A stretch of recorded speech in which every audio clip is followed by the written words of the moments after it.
શ્રી વલ્લભા. આ તો લગનની 11 છે. શ્રી વલ્લભા ગિરિરાજ શ્યામ સુંદર શ્રીયમ ને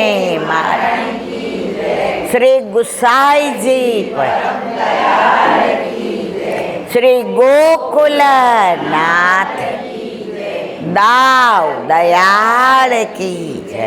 શ્રી નવનીત પ્રિયા લાલ કી જય.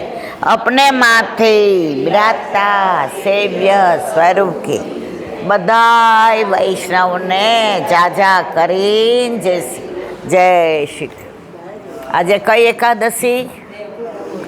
દેવઉઠી, પ્રબોધિની, આંબળા એકાદશી, કેટલી બધી એકાદશી. પણ આપણે બધા જે નવા વર્ષ પછી પહેલી વાર મળ્યા એટલે નો સાલ મુબારક, નો હેપી ન્યૂ યર, નૂતન વર્ષાભી.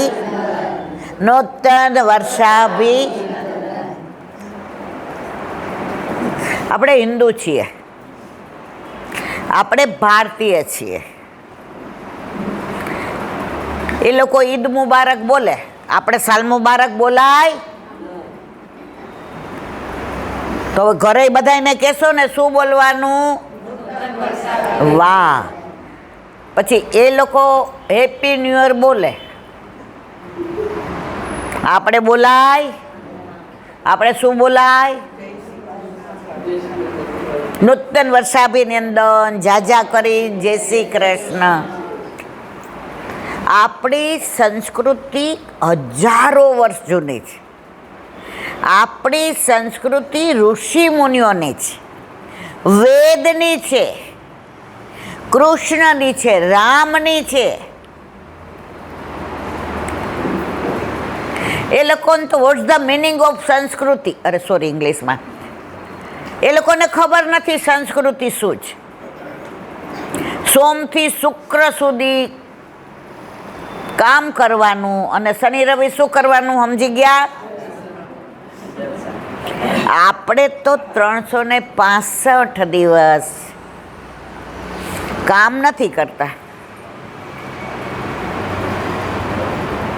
આપણે મજૂરી નથી કરતા.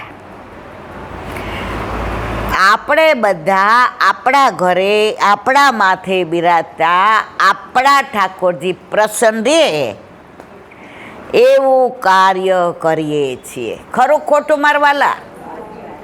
જો કામ કરીએ ને થાક લાગે, પછી સોમથી શુક્ર કામ કરીને શનિ રવિ સમજી ગયા? પણ આપણે ક્યાં કામ કરીએ છીએ? આપણા કૃષ્ણ એ તો કામને મહાદેવે બાળી નાખ્યો હતો, એને પ્રગટ કર્યો. ક્યારે? વસંત પંચમીએ. એટલે આપણે બધા કામવાળા નથી, કામનાવાળાય નથી, પણ કાનવાળા છીએ. છીએ કે નહીં મારવાલા? મારી ભાષા સમજાય છે કે નહીં? ઊંઘ આવતી હોય તો ઊંઘ આવે છે? તો આજે દેવ ઉઠી એકાદશી મર્યાદામાં મારા ને તમારા ઘરે પ્રબોધિની 4.5 મહિના આપણા ઠાકોરજી પોઢી જાય ખરા મારવાલા? અને પોઢે તો આપણા મોઢા આવા હોય? આપણે તો રોજ જાગે અને રોજ પોઢે. સવારે જગાવીને પ્રભુના તત્સુખનો વિચાર કરીને જે સેવામાં હાથ પવિત્ર કર્યા હોય અને મહાપ્રસાદ લઈને પછી અહીંયા આવ્યા હોઈએ એટલે આપણા બધાના મોઢા ઉપર તેજ હોય. આમાં કોઈ માય કાંગલું દેખાય છે? હા ના તો કયો મારવાલા? હા, આપણે કોઈ માય કાંગલા નથી. આપણે બધા કેમ? વલ્લભનો દાસ અને હોય ઉદાસ તો ના હોય વલ્લભનો. તો હમણાં જ ગાયું, આજે ગોકુળ ગાજે છે મંગલ ગીતથી. આપણા પ્રભુને આપણે સાક્ષાત માનીએ છીએ તો એ જાગે ખરો. એને યમુના જન્મમાં સ્નાને કરાવીએ, એને નવા વસ્ત્રને આભૂષણે ધરાવીએ, એને જુદા જુદા સાચા ફૂલના માળાજી થાક અને મણકાવાળા. આપણે હાર ન પહેરાવીએ, આપણા ઠાકોરજીને પહેરાવીએ, હાર પહેરાવાય, માળાજી ધરાવાય. સમજાય છે મારા વાલા? મર્યાદા માર્ગી ફૂલવાળાની દુકાને જઈને શું કહે? એક હાર આપો. એ ત્યાં જઈને હાર જ માગે એટલે પ્રભુ કે લે ત્યારે હાર આપ્યો તને. અને આપણે જઈને શું કહીએ? અમારે આવા ગોટા ને એવું બધું નથી જોતું. તમારી પાસે ગુલાબ ને મોગરો ને એ છે? એટલે ઓલો એમ કે બહુ મોંઘા છે. ભાઈ તો ભાવની વાત કરમાં ને, છે ને તારી પાસે તો આપણે મોંઘું જ કામ આવે, પણ ભાવ મોંઘો જોઈએ. અને પછી આપણે ચૂંટીએ, ખરાબ હોય એ કાઢી નાખીએ. સફેદની હારે ક્યાં કોયલ સારી લાગે, ક્યાં વાસંતી સારી લાગે, ક્યાં ગુલાબનો થાક સારો લાગે, અને ક્યાં લીલું પધરાવીએ તો સારું લાગે. એ સામનેજી આપણને શીખવાડે કે પ્રભુને આવું ગમશે. જ્યારે આપણે માળાજી કરવા બેઠા હોઈએ ત્યારે ફૂલ થાળીમાં આપણા ખોળામાં હોય, ત્યારે આપણે તમે કોઈ નક્કી કરીને બેસા જ મારે આવી માળાજી કરવી? આમ કે આમ? જેવી સામનેજીને પ્રભુને ધરાવવી ગમે એવા માળાજી થાય. અમારે કોયલ ને વાસંતી બેય થાય. પારસ બળી ગયો એટલે જેવું ફૂલ લઈને બેસું ને એટલે આ બૂમ પાડે, ઊભી રહેજે, કોયલ છે ને વાસંતી છે. તો ત્યારે મારા મનમાં ન હોય કે ક્યાં મારે કોયલ પરોવી છે ને ક્યાં મારે વાસંતી. પણ જેવો સોય દોરો હાથમાં લઈએ ને ત્યારે સામને જે હસ્તમાં આવીને બિરાજી જાય કે તારો તો ખાલી હાથ છે, બનાવવાની છે તો મારે. અને એ માળાજી પ્રભુ ધારણ કરે તો સૌથી વધુ પ્રસન્ન કોણ થાય?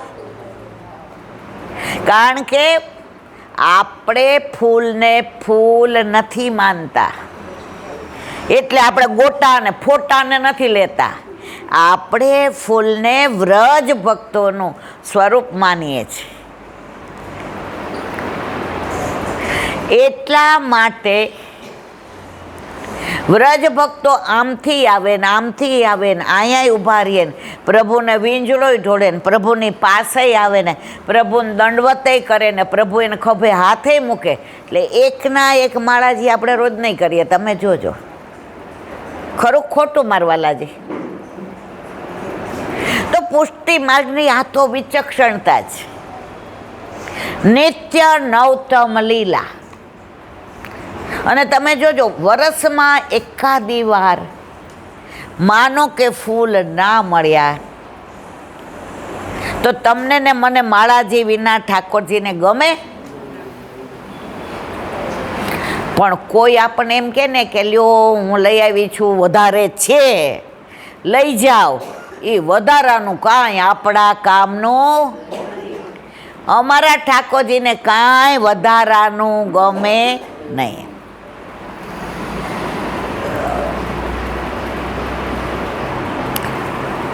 પાંત્રીસ 40 વર્ષ પહેલાં મારા ઘરે ઠાકોરજી નહોતા બિરાજતા. 30 વર્ષથી બિરાજે. તો સવારે મંગળાને દર્શન કરવા જાય ને તો એક બેન રૂમઝુમ કરતા આવે, આમ એવી ઉતાવળ ને આમ હાંડલો ને આમ ને આમ બધાને ઢેન આમ અંદર. પછી એને ઉતાવળે એટલી, જેવી આરતી હજી તો ઓલો છેલ્લો આંટો હોય ને દંડવત કરે મુખ્યજી. માળાજી લેતા હો ને એટલે મારા ઘરે નહોતા બિરાજતા. એટલે મુખિયાજી અને માળાજી આપે, અને એ 2 રૂપિયા આપે. 40 વર્ષ પહેલાં તો 2 રૂપિયાની કિંમત હતી ને મારા વાલા. એટલે એક દિવસ મેં એમને પૂછ્યું, મને કે ઈલાબેન આજ તમારા ભાઈ નથી આવ્યા, મને કાઇનેટિક ઉપર છે બસ સ્ટેન્ડ સુધી મૂકી જાઉં ને, કારણ કે સવારે મારે ઓફિસ હોય. એટલે બધાને ખબર કે સવારે મારો મેળ ન પડે, સાંજે કોઈ પણ કહે તો 3 સવારી લઈ જતી હતી. ખરી વાત ને? આરામ. તો મેં કીધું આ માળાજી છે ને માટે લઈ જાઉં. એ કે સવારના પોરમાં કોણ? એ કે કરવાની માથાકૂટ કરે. એટલે અહીંયા ધરાવી હોય ને એ મારા ધરાવાય મારા વાલા. પ્રસાદી માળાજી આપણા ઠાકોરજીને ના ધરાવાય. મંદિરના ઠાકોરજી અને આપણા ઠાકોરજીમાં કોઈ ભેદ નથી. એ 1000 વોલ્ટનો છે તો આપણો ઠાકોરજી પણ 1000 વોલ્ટનો છે. ઉલટાનો એ તો બધાયનો છે. અને આપણા ઘરે આપણા માથે બિરાજતા ફક્ત આપણા. પછી આપણે પુષ્ટ કરાવ્યા. એટલે મારે 7:30 ઓફિસ હોય, એટલે અહીંયા 7:30 જ દર્શન થાય મંગળાના. ચાવી મારી પાસે હોય, એટલે જેવી આરતી થઈ જાય ને એટલે કાઇનેટિક ભગાવવું. મને કે ઠાકોરજી પુષ્ટ કરાવ્યા? મેં મને કે એક દી તમે લઈ જાજો ને એક દી હું લઈ જઈશ માળાજી. સમજ્યા તમે મારા વાલા? મેં કીધું તમે લઈ જાજો, મારે નથી ધરાવી. અમને નાનપણથી બધું શીખવાડ્યું છે, અમને ગર્ભના સંસ્કાર છે. તો પુષ્પો તો વ્રજ ભક્તોનું સ્વરૂપ છે. એકવાર પ્રસાદી થઈ ગયા ને મારા વાલા, પછી બીજી વાર માળાજી ના ધરાવાય. તો આજે દેવ ઉઠી 4.5 મહિના મર્યાદામાં ઠાકોરજી પોઢી જાય અને આજે જાગે. અને એ લોકો પલંગ હોય ને સૈયા મંદિર, એને સેજા ઊંચું કરીને ખખડાવીને શું કે, ઉત્તિષ્ઠ ગોવિંદ, ઉત્તિષ્ઠ ગોવિંદ. આપણે આ બધી રીત કરીએ. વલ્લભનું એક નામ સર્વોત્તમ સ્તોત્રમાં ગુસાઈજીએ વેદ પાર ગાય નમઃ. આપણો માર્ગ વેદને અનુલક્ષીને છે. ગમે એમ ઓલા બિલાડીની ટોપની જેમ ઉગી નીકળો ને એવું નથી. અત્યારે તો બિલાડીના ટોપની જેમ આમ નીકળે છે માર્ગ. થોડો વખત થાય ને એટલે ઓલો ટોપ બિલાડીના કેવા ચોમાસામાં જ હોય. આપણા વલ્લભે તો આપણને વેદને અનુલક્ષીને માર્ગ આપ્યો છે. તો આપણા માર્ગમાં આજે પ્રબોધિની એકાદશી. આખા વર્ષમાં 4 દિવસ ઠાકોરજી શૃંગાર સહિત પૂજે. આજે જન્માષ્ટમીએ, શરદ પૂનમે અને દિવાળી. કારણ કે દિવાળીએ ચોપાટ રમે ને, એટલે રમવામાં ઊંઘવાનું યાદ આવે. એ બધી દિવાળીની વાત કરી ત્યારે મેં તમને અનુસંધાન કર્યું હતું. તો આજે તુલસી વિવાહનું મહત્વ, આજે તુલસી ના વિવાહનું તો મહત્વ ખરું, પણ તુલસીજી કેવી રીતે આપણા બધાના જીવનમાં વણાયેલા છે. કારણ તુલસીજી સામનીજીના શ્રી અંગની સુગંધ છે. એટલે તુલસીજીના 5 મુખ્ય પુષ્ટિ માર્ગના અનુસંધાન કહીશ. આપણે બ્રહ્મ સંબંધ લઈએ મારા વાલા, ત્યારે હાથમાં શું હોય? અને ઠાકોરજીના ચરણારવિંદમાં સમર્પીએ ને. તુલસીજી વિના સમર્પણ વલ્લભકુળ આપણને કરાવે. તો બ્રહ્મ સંબંધ શેના દ્વારા થાય? સાક્ષી કોની? પેલું. હવે જેવું આપણે બ્રહ્મ સંબંધ લઈ અને તુલસીજી ઠાકોરજીના ચરણારવિંદમાં સમર્પ્યા. તો ગુરુદેવ આપણને શું આપે? શેની હોય મારા વાલા? હોય ને. પછી આપણને એમ કે માળા 108 મણકાની શેની હોય? રુદ્રાક્ષની કોની હોય? શંકર ભગવાનની. જો 3 થયા ને બ્રહ્મ સંબંધ, પછી આ કંઠી, માળા, ચોથું રોજ આપણે રાજભોગ ધરાવીએ ત્યારે સમર્પીએ શું? સામગ્રીમાં આપણે એકમાં એક પત્તું તુલસીજીનું, પણ ચરણારવિંદમાં દલ ધરાવવાનું. દલ કોને કહેવાય? 3નું હોય એને કહેવાય દલ. કેમ 3નું મારા વાલા? 3 જાતના ભક્તો છીએ આપણે, રાજસ, તામસ અને સાત્વિક. એમાં હું ને તમે કેવા છીએ આપણને ખબર. તો આપણે 3નું દલ ધરાવીએ છીએ. ચોથું થયું ને. હવે 5મું, લીલામાં જઈએ ત્યારે મોઢામાં શું આપે? આપે કે ન આપે મારવાલા?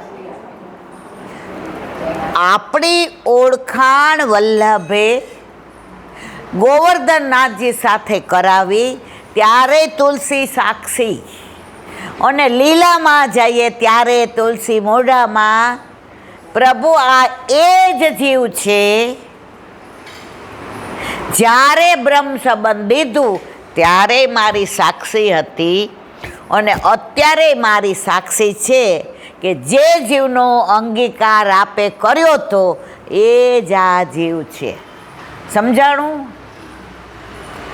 કેટલા પહેલાં થયા? આપણું શરીર કેટલા તત્વનું બનેલું છે?